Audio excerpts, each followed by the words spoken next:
Story number 1. Echoes in the desert.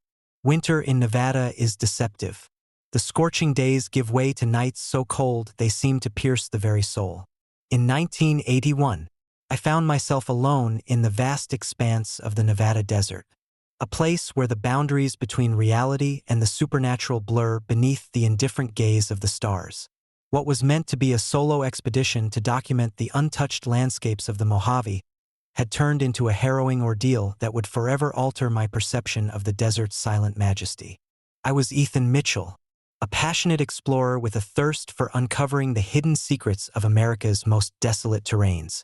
My Jeep Wrangler, a trusty companion on countless adventures, had been meticulously prepared for this journey, equipped with high-quality gear, ample supplies, and a spirit of determination. I set out with the confidence that only comes from years of navigating nature's extremes. The first few days were everything I had hoped for. I marveled at the untouched beauty of the desert, capturing breathtaking photographs of towering Joshua trees, intricate sand dunes, and the mesmerizing play of light and shadow across the barren landscape. Each night, I set up camp under a blanket of stars, the silence of the desert both comforting and eerie. However, on the fifth day, as I ventured deeper into the heart of the Mojave, the unexpected happened. A fierce sandstorm, sudden and unrelenting, rolled in without warning. The sky darkened to a steel gray, and the wind howled like a chorus of restless spirits. Visibility dropped to mere feet, the world outside my windshield a swirling vortex of sand and debris. I tried to navigate back to the main trail, but the storm was relentless, and my Jeep's engine began to sputter ominously. With a final, desperate roar, the engine gave out, and I was stranded in the middle of the desert, enveloped by the fury of the storm. Panic set in as I realized the severity of my situation. My radio was dead, communication cut off by the storm's intensity. I knew I had to act quickly to survive the night. I secured my Jeep as best as I could, gathering my remaining supplies and seeking shelter in the cab. The storm raged on, each gust of wind battering the vehicle with increasing ferocity. Hours passed, marked only by the relentless pounding of sand against metal and glass. Exhaustion and fear began to erode my resolve, the isolation pressing down on me like the weight of the desert itself. Around midnight, as the storm reached its peak, I heard it, a faint, unmistakable sound cutting through the chaos. It was my name, whispered with a sorrowful urgency that sent chills down my spine. Ethan, Ethan. The voice seemed to come from everywhere and nowhere, echoing through the tempestuous night. Heart pounding, I peered out the window, trying to locate the source of the haunting call. Nothing but the swirling sand and the blinding darkness greeted me. I rubbed my eyes, convincing myself it was just the wind playing tricks on my mind. But the voice persisted, growing louder and more desperate with each passing minute. Help me, Ethan. Against every instinct urging me to stay put, I felt an inexplicable urge to follow the voice. I grabbed my flashlight and cautiously stepped out into the storm, the biting cold searing my skin as the sand whipped around me. The world was a disorienting blur of white, the storm's fury making it nearly impossible to see more than a few feet ahead. Clutching the flashlight tightly, I followed the ethereal call, my footsteps crunching through the thick blanket of snow that had settled over the desert. The voice led me deeper into the wilderness, away from the remnants of my abandoned Jeep and further into the heart of the storm. Every step was a struggle against the howling wind and the relentless snow, my body numb from the cold and exhaustion. After what felt like an eternity, the voice began to fade, replaced by an eerie silence that hung heavy in the air. The storm had seemingly passed, leaving behind a serene but desolate landscape bathed in the soft glow of the rising sun. Shivering and disoriented, I looked around, trying to make sense of my surroundings. It was then that I noticed something peculiar, a series of small footprints leading into a nearby grove of Joshua trees. Curiosity overcoming my fatigue, I decided to follow the footprints, hoping they would lead me to some clue or help. The prints were delicate, unmistakably human, yet too small for my own size. They wound through the snow-covered ground, disappearing into a large, perfectly circular formation etched into the sand. At the center of the circle stood a solitary figure, a woman, her form barely visible against the pale backdrop of the desert. Before I could react, the woman turned towards me, her eyes hollow and filled with an indescribable sorrow. "Thank you for listening, Ethan," she whispered, her voice echoing the plea I had heard in the storm. "Now, I can rest." With those final words, she vanished, leaving me alone in the center of the mysterious circle. Confusion and a lingering sense of peace washed over me as I realized the truth. This encounter was more than just a figment of my imagination. It was a desperate plea for help from a lost soul, a spirit trapped by the unforgiving desert. As dawn broke, a group of rescuers arrived, alerted by my distress signal. Exhausted and emotionally drained, I recounted my experience, the voice that had called my name, and the ethereal woman who had guided me to safety. They listened with a mixture of skepticism and concern, offering words of comfort and the promise of transportation back to civilization. I survived that winter, but the memory of that night remains etched in my mind. The haunting call that led me into the heart of the desert, the mysterious footprints, and the sorrowful apparition all serve as a chilling reminder of the unseen forces that linger in the vast, silent expanses of Nevada's deserts. To this day, I often find myself gazing into the desert night, wondering about the spirits that roam beneath the white silence, forever seeking the help they so desperately need. If you ever find yourself traversing the remote roads of Nevada during a fierce winter storm, heed the whispers carried by the wind. Respect the histories embedded in these silent landscapes, for some souls remain bound by their sorrow, waiting for someone to listen and help them find peace amidst the endless snow. Story number 2. Specters of the Atlantic. Winter of 1935 was unforgiving in the vast expanse of the Atlantic Ocean. The North Atlantic storms were notorious for their ferocity, and as the captain of the SS Providence, I had learned to respect their might. Our vessel, a sturdy freighter built to withstand the harshest conditions, was making its way from New York to Liverpool, laden with goods essential for the war effort brewing across the ocean. It was the third week of our journey, and morale was high among the crew. The camaraderie on board was palpable, with sailors sharing stories and songs to pass the long, monotonous nights. The sea had been relatively calm, allowing us to make good time. But as we ventured further into the heart of the Atlantic, the weather began to change ominously. On the eve of our 40th day at sea, dark clouds began to gather on the horizon, their edges tinged with an unnatural hue. The air grew thick with anticipation, and the wind picked up, carrying with it the salty tang of an approaching storm. We adjusted our sails and battened down the hatches, bracing ourselves for the tempest that was sure to come. That night, as the storm unleashed its fury, the sea became a cacophony of crashing waves and howling winds. The Providence groaned under the strain, its timbers creaking in protest. Lightning split the sky, illuminating the churning waters with brief, terrifying flashes. The crew worked tirelessly, securing cargo and ensuring the safety of all aboard. Amidst the chaos, I spotted something unusual on the periphery of our vision. A massive ship, its silhouette dark against the stormy backdrop, drifting aimlessly towards us. At first, I thought it was another vessel caught in the tempest, but something about its stillness struck me as odd. The ship seemed to float rather than sail, its lights dimmed and unlit. "Report," I bellowed to my first mate, John Harris, who was manning the wheel. John squinted through the sheets of rain, trying to make out the details of the approaching ship. "It's a full-rigged ship, Captain," not responding to our calls.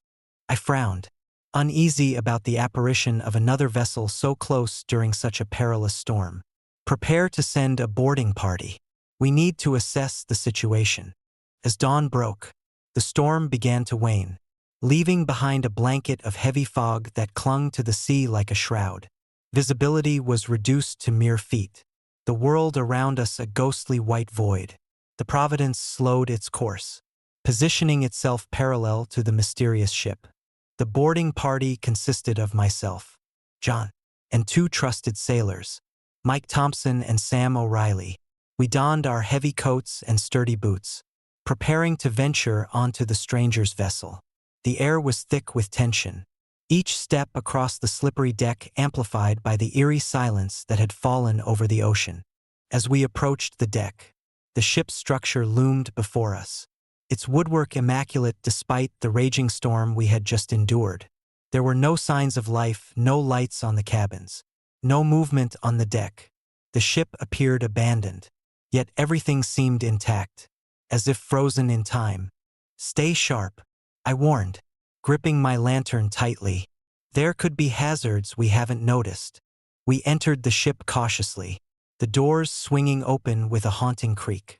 The interior was eerily quiet, the only sounds being the distant drip of water and the soft creaking of the ship settling in the calm after the storm.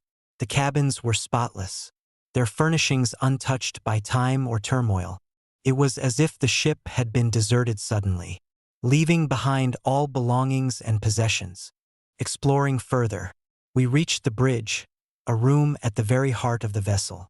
The navigation instruments were still operational, the charts laid out meticulously on the table. Everything pointed to normalcy, yet the absence of any crew was unsettling.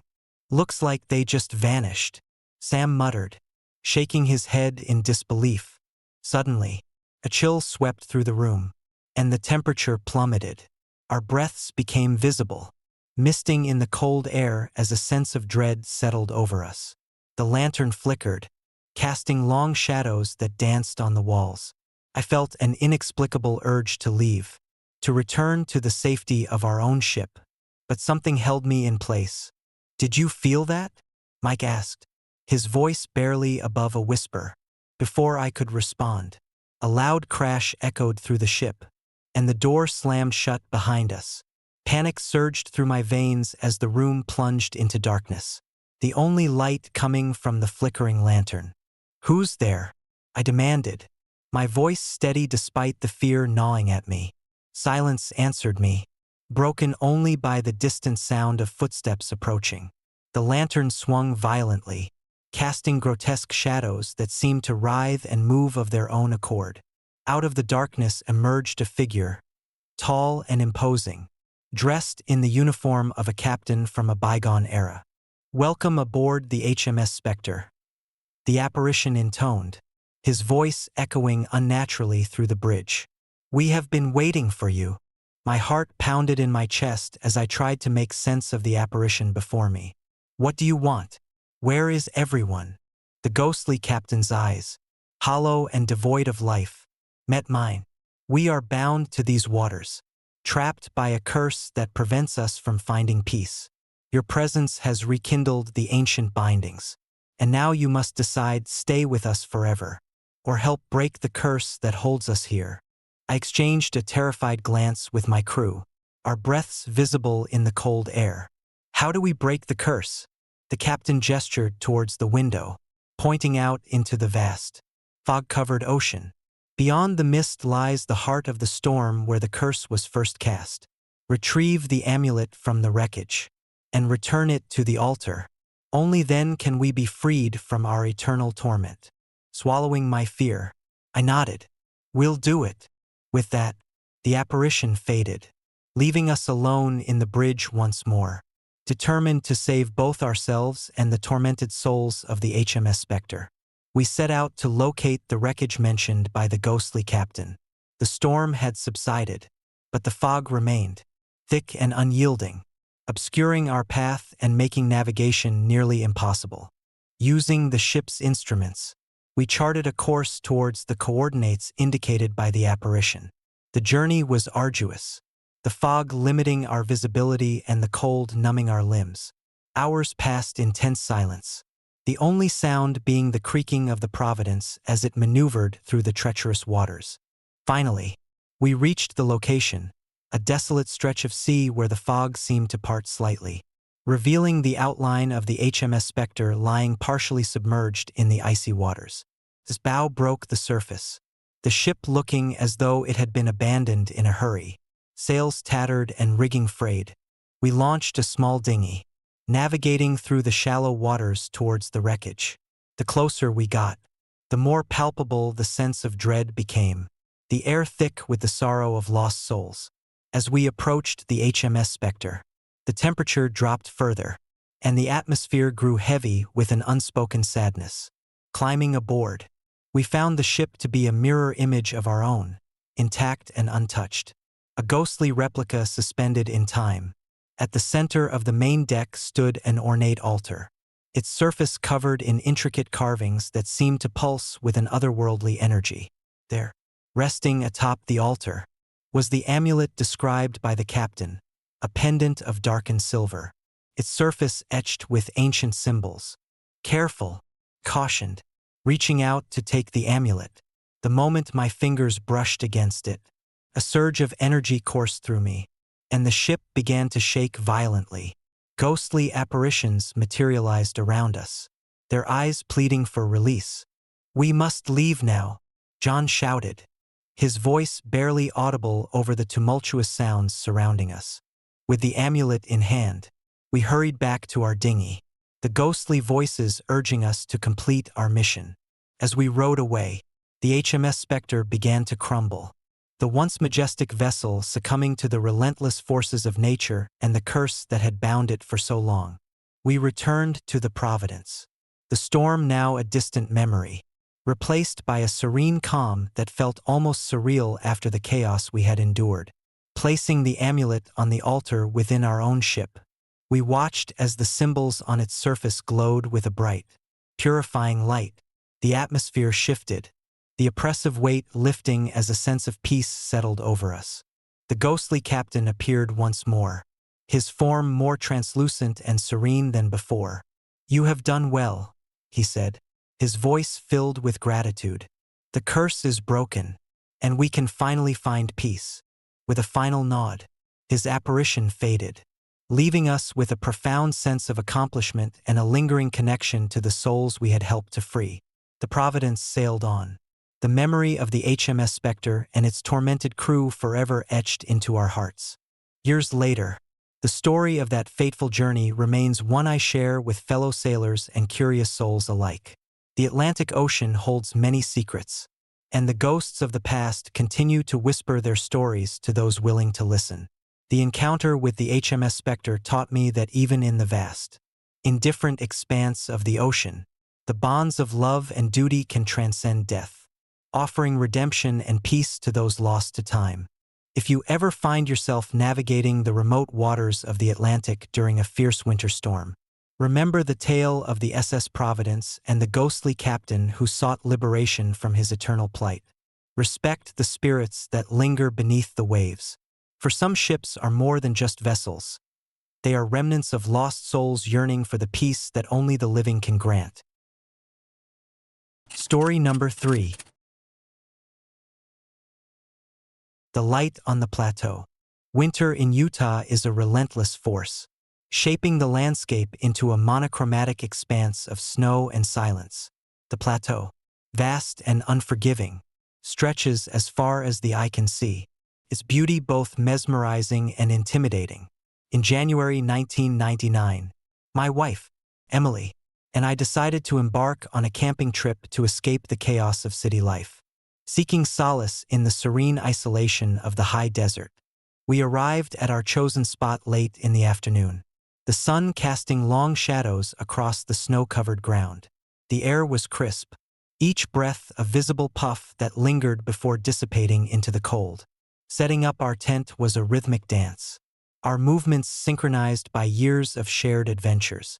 As dusk settled, we built a small fire, its flames flickering against the encroaching darkness, providing warmth and a sense of security.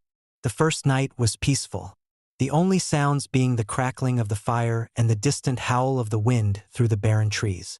We lay on our sleeping bags, gazing up at the star-studded sky, marveling at the clarity that only such isolation could offer. Conversations flowed effortlessly, punctuated by comfortable silences that spoke volumes of our deep connection. As midnight approached, the temperature plummeted, and the wind intensified, carrying with it a biting chill that seeped into our bones. We retreated to the warmth of the tent, wrapping ourselves in blankets, the fire's glow our only defense against the encroaching cold. It was then that it happened. A brilliant, piercing beam of light descended from the heavens, bathing our campsite in an ethereal glow. The light was unnaturally bright, its intensity making it impossible to look directly at. For a moment, time seemed to stand still, the world outside our tent fading into a blur of white. A sense of unease washed over me, an inexplicable fear that prickled at the edges of my consciousness. Emily stirred beside me, her eyes wide with alarm, but neither of us could move, paralyzed by the sheer force of the illumination. The beam remained for what felt like an eternity, then abruptly vanished, leaving us in an oppressive darkness. I glanced at Emily, her face pale and drawn, mirroring my own fear. We tried to shake off the unease, convincing ourselves it was a rare natural phenomenon, perhaps a reflection or a rare atmospheric event. Exhausted by the ordeal, we eventually succumbed to sleep, the lingering anxiety a heavy blanket over our minds. Morning broke with a muted light, the storm having passed as swiftly as it had arrived. We emerged from our tent, the world around us transformed by the night's tempest. The snow lay undisturbed, save for a few scattered footprints leading away from our campsite. Confusion settled in as we realized that time had slipped away during the night.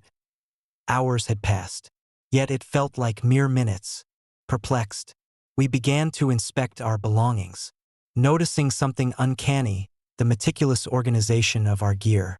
Every item was neatly arranged, the tent was perfectly pitched, and the fire pit was untouched by the night's chaos. Neither of us remembered tidying up, yet everything was in impeccable order. The unsettling realization that our memory had gaps, that time had eluded us, gnawed at our sanity. We decided to venture back to civilization, eager to find answers and dispel the haunting memory of the night's events. The journey was slow, the snow still lingering, making every step a challenge. As we trudged through the white expanse, the footprints from the night guided us like silent sentinels, leading deeper into the plateau's heart. The wind had calmed, leaving behind a deceptive tranquility that belied the turmoil within us. Hours turned into days as we searched for signs of the mysterious light, questioning our own perceptions and the reliability of our memories. The plateau offered no answers, its vastness a relentless reminder of our isolation. Desperation began to take hold, the fear of the unknown festering in the recesses of our minds. We scoured the area, retracing our steps, yet the footprints dissolved into the snow, leaving us with nothing but the haunting echoes of our lost time. One evening, as we sat huddled around a small fire, the sky once again darkened, the clouds swirling ominously above. A sense of déjà vu washed over us, the air thick with the anticipation of a storm. The wind picked up, whispering through the trees with a voice that seemed almost sentient, carrying with it the faintest hint of sorrow and longing. Then, without warning, the beam of light descended once more, its brilliance overpowering the encroaching darkness. Panic surged through me as I grabbed Emily's hand, pulling her into the tent. "Stay inside," I urged, my voice trembling. But before we could fully retreat, the light intensified, enveloping the tent in its unforgiving glare. Memories flooded back, fragments of time we couldn't account for, glimpses of shadows moving in the periphery, the sensation of being watched by unseen eyes. The realization hit us like a freight train. We had been witness to something beyond our understanding, something that defied logic and reason. The beam receded as abruptly as it had arrived, leaving us shaken and terrified. We emerged from the tent, the snow pristine once more, but the plateau had changed. Strange symbols were etched into the snow around us, intricate patterns that pulsed with a faint, otherworldly energy. The air was thick with the remnants of the storm, the faintest scent of ozone lingering like a ghost of the night before. Determined to uncover the truth, we delved into research, scouring old records and local folklore for any mention of phenomena similar to ours. What we discovered was chilling, a legend of the plateau spirits, ethereal beings that appeared during the harshest of winters, guiding lost souls and exacting a toll from those who witnessed their presence. The more we learned, the more questions arose. Were we merely pawns in a supernatural game? Or was there a deeper, more sinister force at play? The symbols we found matched those described in the legends, suggesting a connection to the spirits' ancient rituals. The realization that we were intertwined with something far greater than ourselves filled us with dread. Yet a morbid curiosity pushed us to seek answers. Our quest led us to an old hermit who lived on the outskirts of the plateau, a man rumored to possess knowledge of the land's darkest secrets. His cabin, a ramshackle structure hidden among the pines, was a testament to a life lived in solitude and seclusion. We approached with caution, the weight of our experiences hanging heavily between us. The hermit, a gaunt figure with piercing eyes that seemed to see into our very souls, listened intently as we recounted our tale. He nodded slowly, the lines on his face deepening with understanding and sorrow. "You have encountered the plateau spirits," he said, his voice gravelly with age. "They are the guardians of this land, bound by ancient pacts to protect its secrets. The light you saw was their way of marking you, testing your resolve." He explained that the symbols were part of a ritual meant to either bind or release the spirits, depending on the intentions of those who witnessed their power. The gap in our memory was a side effect, a means to protect us from the full extent of their influence. The hermit warned us of the dangers of delving too deep, of the fine line between seeking knowledge and inviting wrath. Despite his warnings, our desire to understand only grew stronger, fueled by a need to reconcile the inexplicable events that had upended our lives. We decided to perform the ritual, hoping to appease the spirits and restore the balance that had been disrupted by our intrusion. Under the light of a full moon, we returned to our campsite, the symbols in the snow acting as a guide to the ritual's components. With trembling hands, we followed the hermit's instructions, arranging the symbols and chanting the incantations. The air grew thick with energy, the symbols pulsing with an unseen force as the spirits responded to our plea. A brilliant light enveloped us, the same ethereal beam that had marked us now serving as a conduit for the spirit's will. Memories surged back, the missing hours filling in with visions of shadowy figures and ancient rituals performed under the watchful eyes of the plateau. The realization that we were part of a timeless cycle, a dance between the living and the ethereal, settled over us with a sense of profound humility. As the ritual reached its climax, the symbols in the snow dissolved into a shimmering mist, the spirit's presence lifting like morning fog. The plateau seemed to breathe a collective sigh of relief, the balance restored by our acceptance and understanding. The beam of light faded into the night, leaving behind a sense of peace and closure that had eluded us for so long. We returned to civilization with a newfound appreciation for the mysteries that nature holds. Our bond strengthened by the trials we had endured together. The experience left an indelible mark on our souls, a testament to the unseen forces that shape our world and the resilience of the human spirit in the face of the unknown. Years later, the legend of the plateau spirits remains a topic of fascination and fear among those who brave the Utah winters. My wife and I share our story with caution, urging others to respect the land and the ancient powers that dwell within its silent expanses. For in the heart of the snow-covered plateau, amidst the whispers of the wind and the glow of the mysterious light, lies the eternal dance between the seen and the unseen, a reminder that some mysteries are meant to be revered, not unraveled. If you ever find yourself camping on the Utah Plateau during the dead of winter, remember our tale, respect the land, heed the legends, and be mindful of the thin veil that separates our world from the ethereal realms that watch over us. For in the quiet solitude of the snow, the spirits linger, their presence a haunting reminder of the delicate balance between human curiosity and the enduring mysteries of the natural world. Story number 4.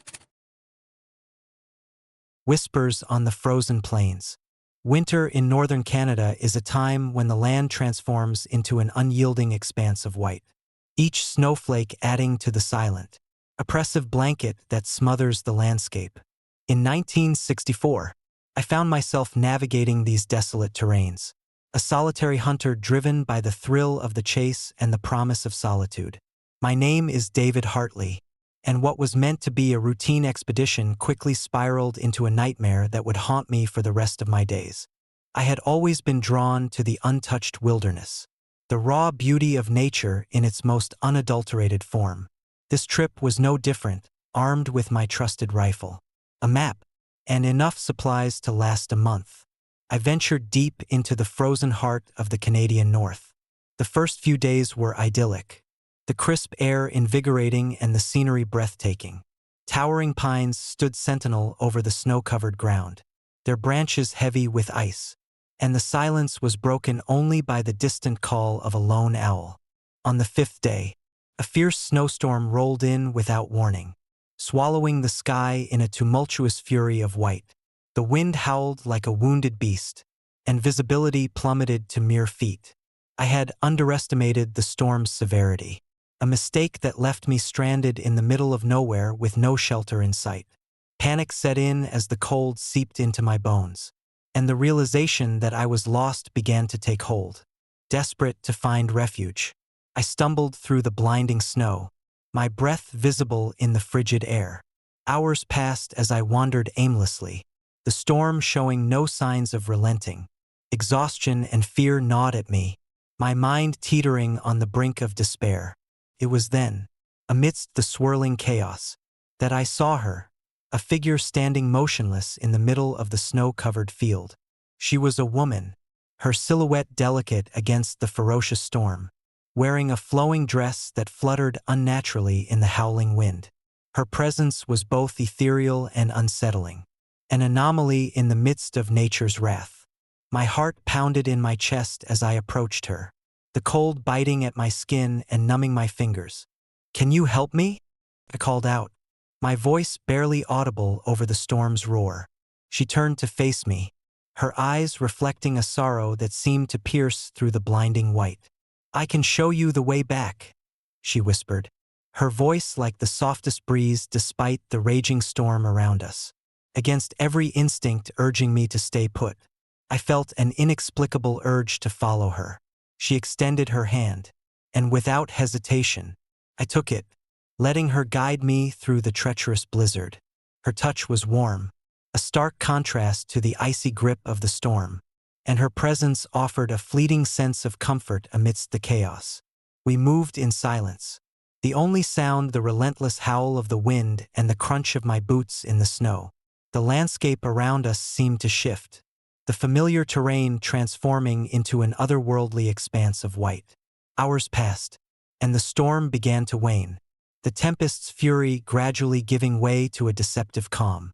As dawn broke, casting a pale light over the snow-covered ground, we reached a clearing where the storm had completely subsided.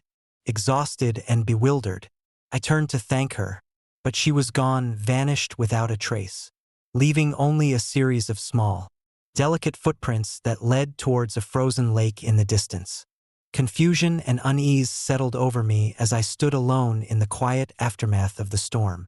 The footprints seemed to beckon, an invitation I couldn't resist despite the lingering fear. Driven by a mix of curiosity and desperation, I followed them, the cold air nipping at my face and the remnants of the storm painting the world in shades of white. The footprints led me to the edge of the frozen lake, the surface smooth and mirror-like under the weak morning light. There was nothing on the ice, no sign of life, no disturbance, just the silent expanse of frozen water stretching out before me. My mind raced, trying to make sense of the woman who had appeared out of nowhere and then vanished, leaving behind only her footprints and a haunting sense of loss. As I gazed out over the lake, the air grew colder, the silence more oppressive. It was then that I noticed something strange, a faint, warm glow emanating from the center of the ice. Curiosity overcame my fear, and I approached the source, my breath visible in the frigid air. The glow intensified, revealing a shallow depression in the ice where the sun's rays seemed to converge. Suddenly, the ice beneath my feet began to shift, the surface cracking and groaning under the weight of unseen forces. My heart raced as I stumbled back, the realization dawning on me that the woman's disappearance was more than just a supernatural encounter. It was a harbinger of something far more sinister. Before I could react, a blinding light enveloped me, the world around me fading into a vortex of white and light. I felt myself being pulled, the icy grip of the storm giving way to an overwhelming sense of weightlessness. Time and space seemed to distort, the boundaries between reality and the unknown blurring into a chaotic dance of light and shadow. When I awoke, I was lying on the frozen ground, the morning sun casting a gentle warmth over my numb body. The footprints had vanished, replaced by an untouched expanse of snow that bore no trace of my harrowing journey. My belongings were neatly arranged around me, every item in perfect order despite my frantic search and the relentless storm that had raged hours before. I sat up, my mind reeling from the experience, struggling to piece together the fragments of memory that lingered like fading echoes. Had it all been a dream? A figment of my desperate mind conjured by the isolation and cold? But the sense of loss and the haunting image of the mysterious woman remained, etched into my soul like a permanent scar. Days passed as I made my way back to civilization, the memory of the encounter a constant shadow that haunted my every step. I shared my story with others, but their skeptical gazes and dismissive nods only deepened my sense of isolation. The truth was elusive, a ghostly whisper that lingered just beyond the grasp of reason and explanation. Years later, the memory of that winter in northern Canada remains a haunting reminder of the thin veil that separates our world from the unknown. The woman in the snow, her sorrowful eyes and the mysterious footprints leading to the frozen lake, have become a part of local folklore, a ghostly legend that warns against the untamed forces of nature and the spirits that may dwell within its silent embrace. Sometimes, on particularly harsh winters, I find myself gazing out into the snowy expanse, the memory of that night vivid in my mind. The winds whisper through the pines, carrying with them the faintest echo of a woman's sorrowful plea. It's a chilling reminder that some encounters leave an indelible mark, forever altering our understanding of the world and the mysteries that lie just beyond the horizon. If you ever find yourself venturing into the remote wilderness of northern Canada during the dead of winter, heed the warnings of those who have walked these paths before you. Respect the land. Honor the spirits that linger in its frozen silence. And remember that some mysteries are meant to remain untouched, their secrets forever buried beneath the endless snow. Story number 5. Whispers in the Pines. Winter in Oregon has a way of cloaking the world in deceptive tranquility. The dense forests, usually teeming with life, become silent expanses of white, each snowflake muting the sounds of the wild. In 1987, my friend Mike and I decided to embark on a winter hiking expedition through the Cascade Range, seeking solace from the chaos of our daily lives. Little did we know, the serenity of the snow-covered pines would soon give way to an encounter that would forever change our perception of the wilderness. We had been trekking for days, our breaths visible in the frigid air, the crunch of our boots the only sound breaking the silence. The trail was arduous, winding through thick underbrush and steep inclines, but the reward was worth every step, a secluded spot rumored to offer breathtaking views of the surrounding peaks. As dusk approached on our 4th day, the sky painted itself in hues of orange and pink, the snow reflecting the fading light in a mesmerizing display. Exhausted but exhilarated, we set up our tents in a small clearing, the ground beneath us soft and powdery. Mike, ever the optimist, busied himself with organizing our gear while I unpacked the last of our supplies. The temperature had dropped significantly, the chill seeping into our bones despite our layered clothing. As night fell, we huddled around a portable stove, sharing stories and sipping hot cocoa, the warmth a stark contrast to the biting cold outside. Around midnight, a fierce blizzard began to brew, the wind picking up speed and the snow falling in heavy, relentless sheets. Visibility dropped to mere feet, the world outside our tents becoming an impenetrable wall of white. Mike suggested we seek shelter in a nearby structure he had spotted earlier in the day, a wooden cabin half buried in snow, its windows dark and unwelcoming. With no other options and the storm showing no signs of abating, we decided to brave the elements and make our way to the cabin. The trek through the blizzard was treacherous, each step a battle against the howling wind and swirling snow. The cabin emerged through the whiteout conditions like a specter, its silhouette barely distinguishable against the storm's fury. We approached cautiously, the cold biting at our faces as we pushed open the heavy wooden door. Inside, the space was dimly lit by the weak glow of a single oil lamp hanging from the ceiling. The air was thick with the scent of damp wood and mildew, the atmosphere oppressive and unwelcoming. The cabin was sparsely furnished, an old wooden table, a couple of chairs, and a fireplace that had seen better days. As we settled in, we couldn't shake the feeling that we were not alone. The silence was unnerving, broken only by the distant roar of the storm outside and the occasional creak of the cabin settling under the weight of the snow. Determined to stay warm, we built a small fire, the flickering flames casting long shadows that danced on the walls. Amidst the sparse furnishings, I noticed a dusty, leather-bound journal lying atop the table. Curiosity getting the better of me, I picked it up, blowing off the thick layer of dust. The cover was worn and cracked, the pages yellowed with age. Opening it, I discovered entries written in a shaky hand, detailing the life of the cabin's previous occupant, a man named Thomas Whitaker. December 12, 1943, another night of restless sleep. The wind howls like the voices of the damned, and I can't shake the feeling that I'm being watched. This place, it's not as abandoned as it seems. I fear for my sanity. December 14th, 1943. The whispers have grown louder. I hear them in the night, calling my name, urging me to stay. I must leave, but something holds me here. If anyone finds this journal, heed my warning. Do not stay in this cabin. The darkness that resides here is beyond comprehension. A chill ran down my spine as I read the final entry, the desperation in Whitaker's words echoing the unease that had settled over us. I shared my findings with Mike, his expression mirroring my own concern. "Do you think we're being watched?" he asked, his voice barely above a whisper. Before I could respond, the storm outside intensified, the wind now a furious beast that rattled the windows and doors. The temperature inside the cabin plummeted, the warmth of the fire struggling to combat the encroaching cold. We huddled closer, trying to find comfort in each other's presence. But the oppressive atmosphere made it difficult to relax. As the night wore on, strange occurrences began to unfold.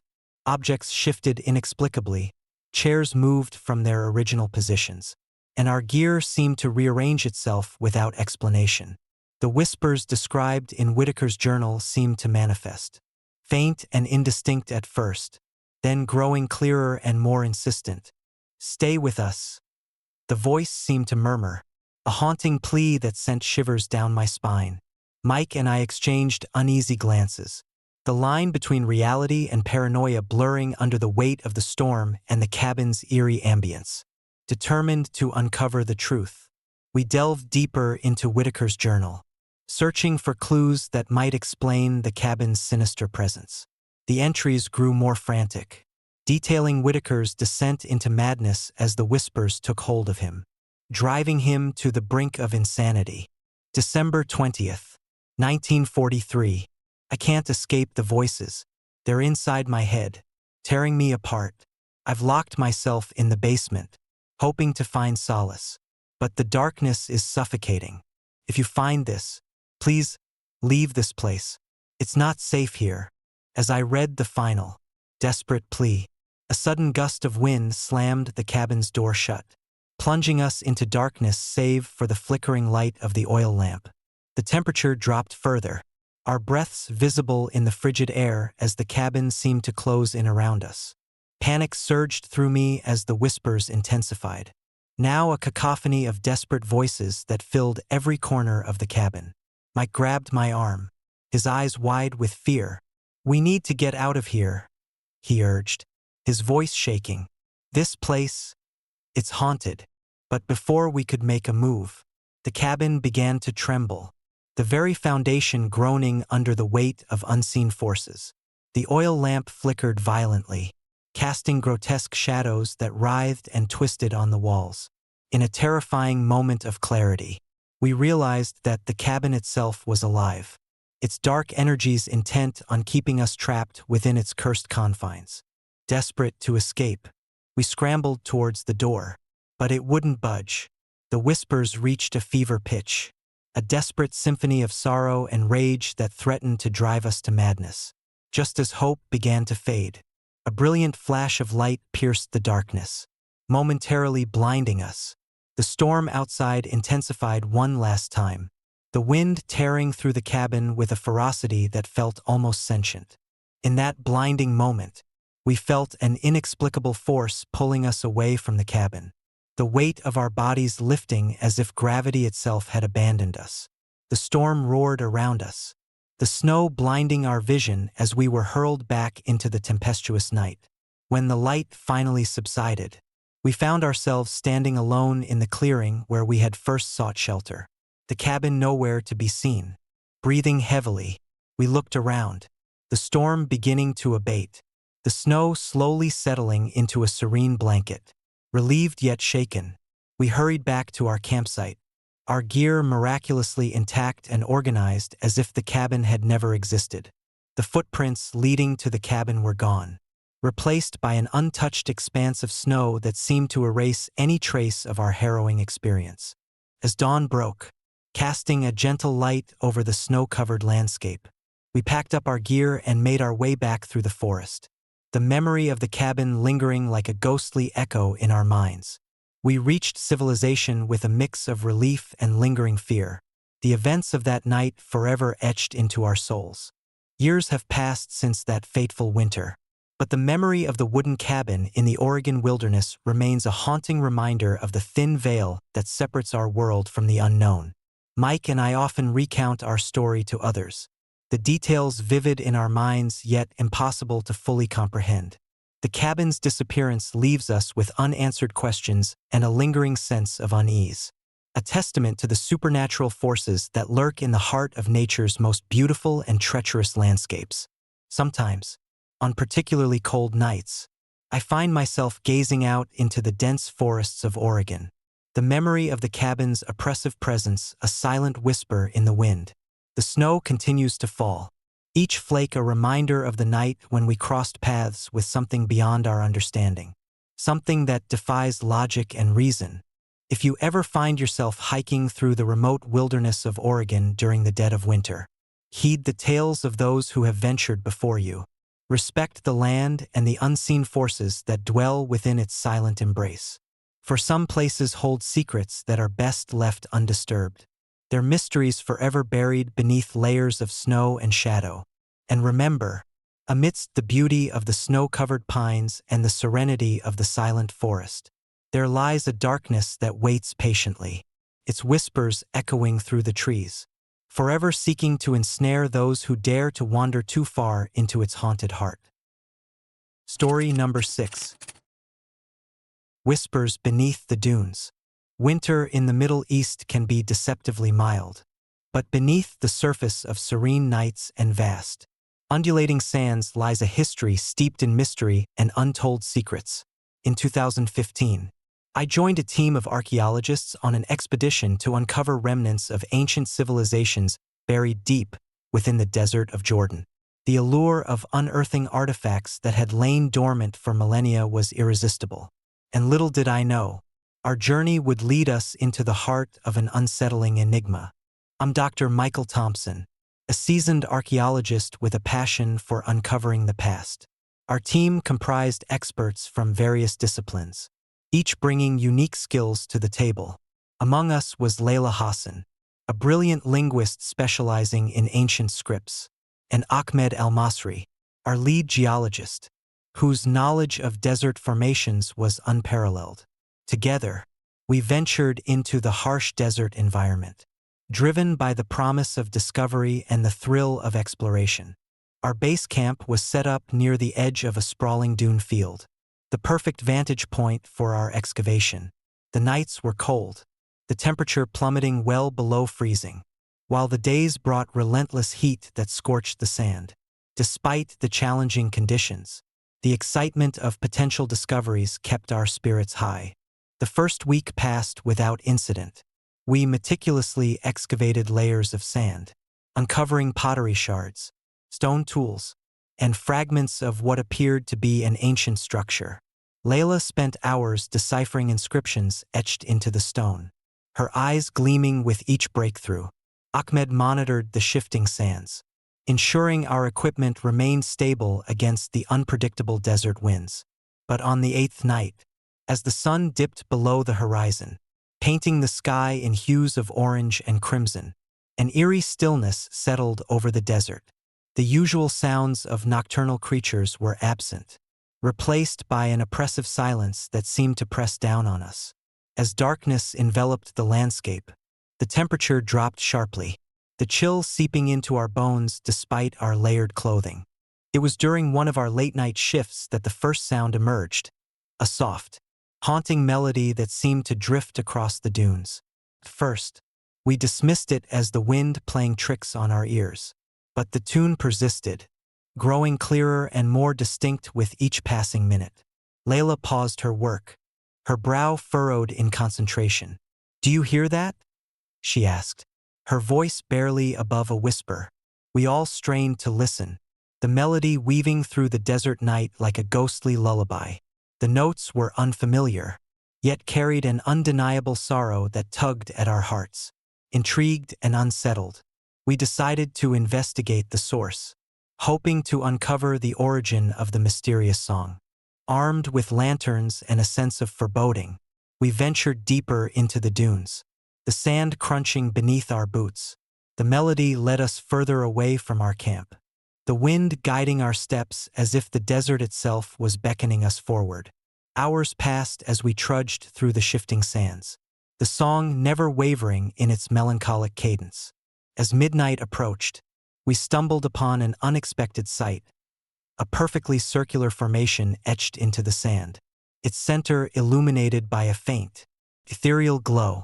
At the heart of the circle stood a solitary figure, a woman draped in flowing robes that shimmered under the moonlight.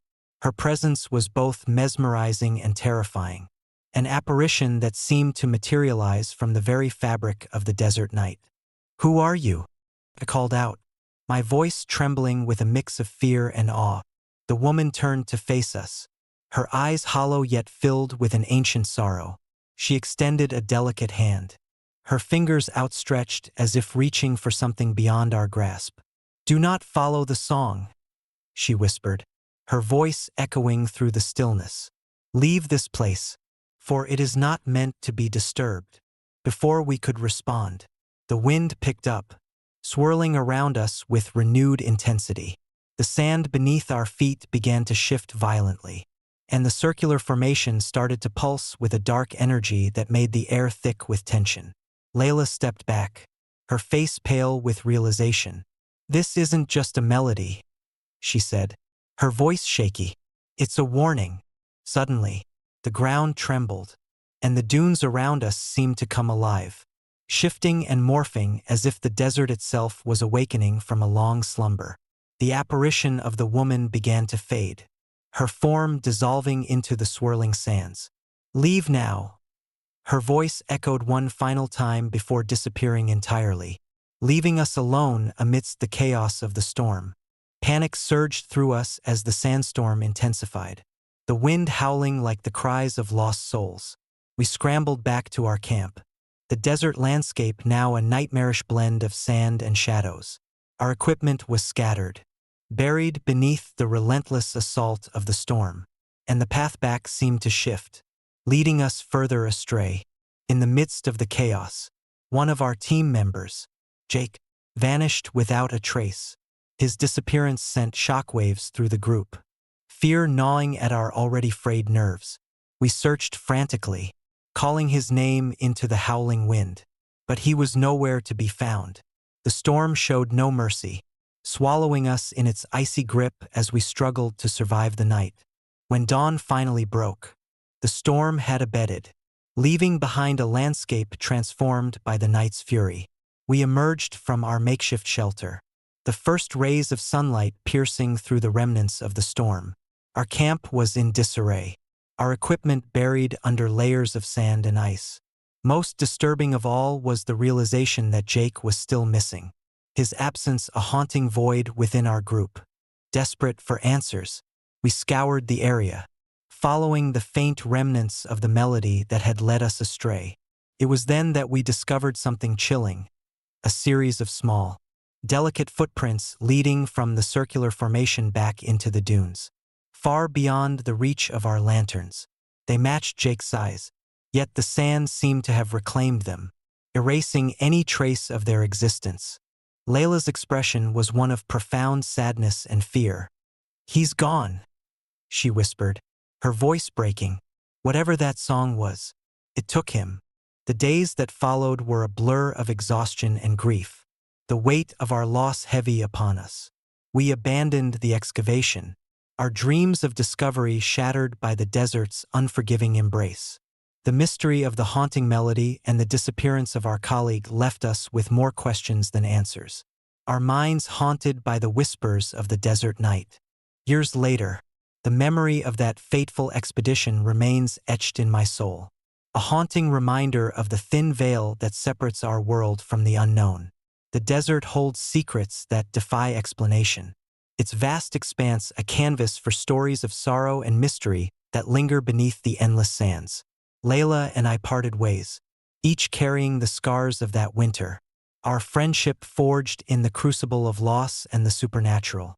Sometimes, when the wind picks up just right and the night sky glimmers with 1,000 stars, I find myself yearning for the desert's silence, the allure of its hidden truths.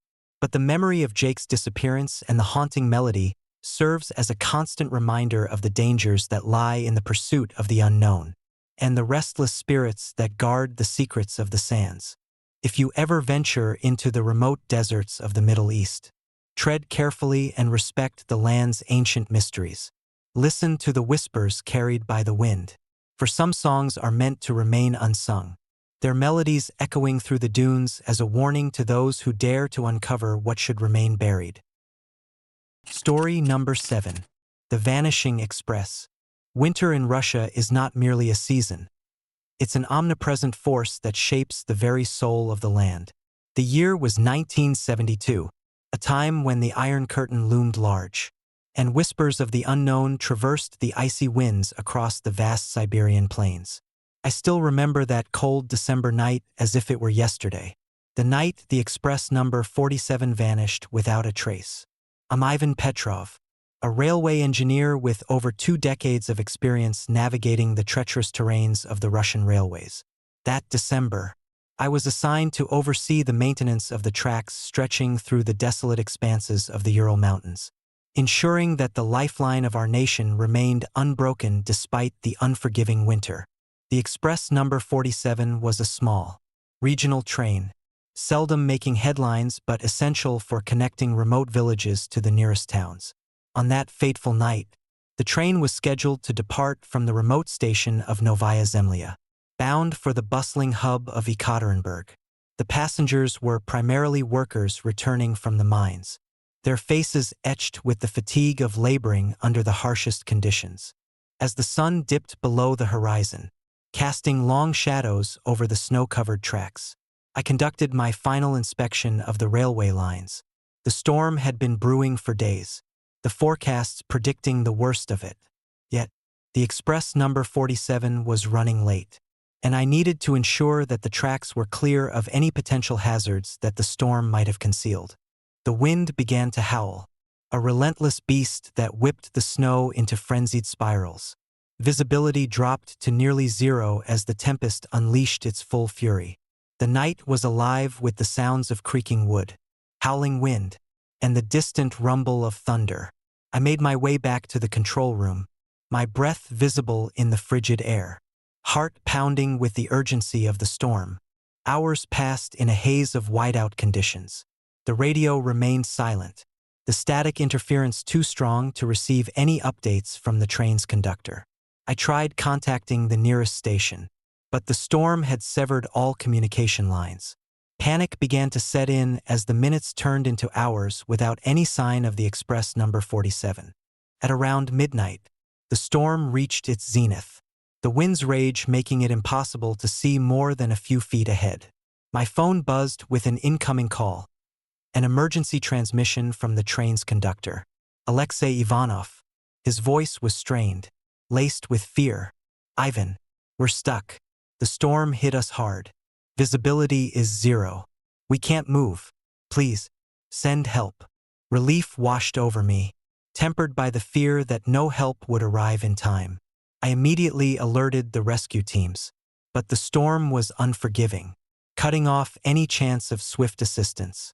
As I hung up, a sense of dread settled in. What if the worst had already happened? The night wore on, the storm showing no signs of abating. I remained in the control room, monitoring the situation, praying for a miracle. It was then that I noticed something strange on the radar, a blip moving rapidly towards us, far too close to be any other train. "Is that possible?" I muttered to myself, eyes glued to the screen. The blip intensified, approaching with alarming speed. My heart raced as the blip aligned with the coordinates of Novaya Zemlya. Minutes felt like hours as the blip drew nearer, and then, without warning, it vanished. My stomach churned with a mix of relief and confusion. Had it been a false reading, or something far more sinister? The following morning, the storm had finally relented, leaving behind a world transformed by snow and ice.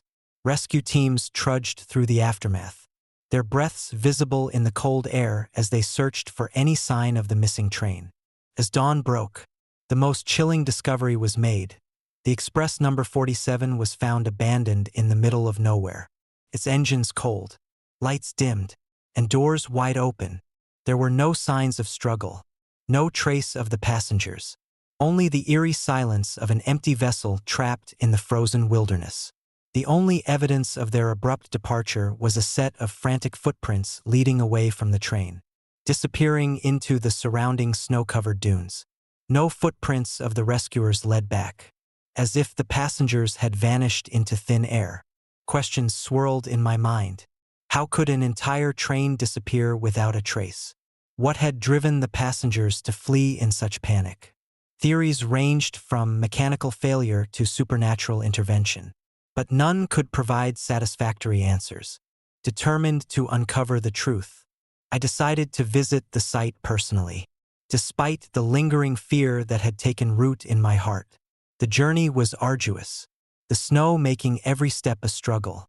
But the need for closure propelled me forward. As I approached the abandoned train, the silence was deafening, broken only by the distant call of a lone wolf.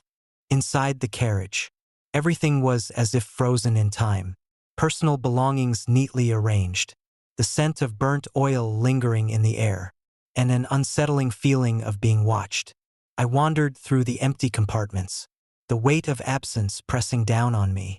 It was then that I stumbled upon Alexei Ivanov's cabin, a room meticulously kept, the desk untouched, a journal lying open on the table. Flipping through the pages, I discovered Alexei's final entries. They detailed the descent of the storm, the increasing fear of being trapped, and an inexplicable sense of dread that had settled over the passengers. The last entry was a desperate plea. "If anyone finds this, know that something evil prowls these lands. We felt it watching us, guiding us to flee. Please, heed our warning." A chill ran down my spine as I read those words. It was as if the journal had been written in the thick of horror, capturing a moment of supernatural terror that defied explanation. Determined to understand, I reached out to local legends and folklore, uncovering tales of vengeful spirits and cursed lands within the Siberian wilderness. One story stood out, a legend of the Zemlya Techno, the winter phantom, a spectral entity said to haunt the coldest regions, preying on those who dared to traverse its domain. It was believed that the phantom could manipulate the environment, creating illusions and driving people to madness or desperate actions. Could it be that the Express number 47 had fallen victim to this malevolent force? The possibility was terrifying, yet it offered a glimpse into the inexplicable reality we faced that night. Driven by a need for answers, I organized another expedition, this time with a team of experts in paranormal phenomena. Equipped with advanced technology and guided by the legends I had uncovered, we ventured back to the site where the Express number 47 had vanished. As we set up our equipment, the cold air seemed to thicken, the silence heavy with anticipation.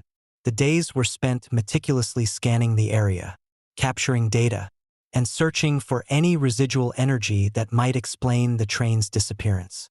But it was on the fifth night that we experienced the unexplainable firsthand. Under a sky clear and star-studded, the temperature plummeted unexpectedly, and a dense fog rolled in, shrouding the landscape in a ghostly veil. Our instruments began to malfunction, the readings erratic and chaotic. It was then that we heard it, the haunting melody, identical to the one that had plagued Alexei's journal entries, drifting through the air with an eerie resonance. A collective shiver ran through the team as the melody guided us towards the heart of the desert. The fog seemed to part before us, revealing the silhouette of the Express number 47 once more, standing ominously against the backdrop of the barren wilderness. Our hearts pounded as we approached, the air thick with an oppressive energy that seemed to sap our strength. Inside the abandoned train, the atmosphere was electric with unseen forces. The air crackled with static, and shadows danced menacingly along the walls. Suddenly, the door slammed shut, trapping us inside. The temperature dropped further, our breaths visible in the icy air as the presence of the winter phantom manifested before us. "Leave this place," the entity intoned, its voice a chilling blend of sorrow and rage. "This land is cursed. Do not bring more souls into its embrace." Fear gripped us as the phantom's presence intensified, the very fabric of reality bending around us. We were paralyzed, the weight of our trespass pressing down on us with unbearable force. It was then that Alexei's journal seemed to come alive, the final pages revealing a ritual meant to appease the phantom and lift the curse. Desperate, I followed the instructions, chanting the incantation with a trembling voice. The air around us shimmered, the oppressive energy beginning to dissipate as the phantom's hold weakened. The entity's form flickered, its sorrowful gaze meeting mine one last time before it vanished, leaving behind a sense of peace and a lingering echo of its warning. As the curse lifted, the Express number 47 began to dissolve into the snow, the train's presence fading like a mirage under the morning sun. We emerged from the abandoned carriage, the desolate landscape transformed back into its natural state, the storm's remnants now a distant memory. Our expedition had uncovered the truth behind the Express number 47's disappearance, a tragic encounter with a vengeful spirit that sought to protect its cursed domain. The legend of the Winter Phantom was no mere tale, but a grim reality that had claimed countless souls over the years. Returning to civilization, we shared our findings with the world, the story of the Express number 47 serving as a warning to those who dared to traverse the icy wilderness. The memory of that night remains etched in my mind, a haunting reminder of the thin veil between our world and the supernatural forces that lurk in the shadows. To this day, when winter's chill blankets the Russian plains and the winds howl like the voices of lost souls, I can't help but wonder, are there still restless spirits seeking vengeance, guarding their cursed lands against the living? The mystery of the Express number 47 may never be fully unraveled, but its story serves as a testament to the enduring power of legend and the unexplainable horrors that lie just beyond the edge of our understanding. If you ever find yourself traversing the remote tracts of Russia's icy wilderness, Heed the warnings of those who ventured before you. Respect the land. Honor the spirits that guard its secrets. And remember that some mysteries are best left undisturbed, their tales echoing through the snow as a reminder of the unseen forces that shape our world.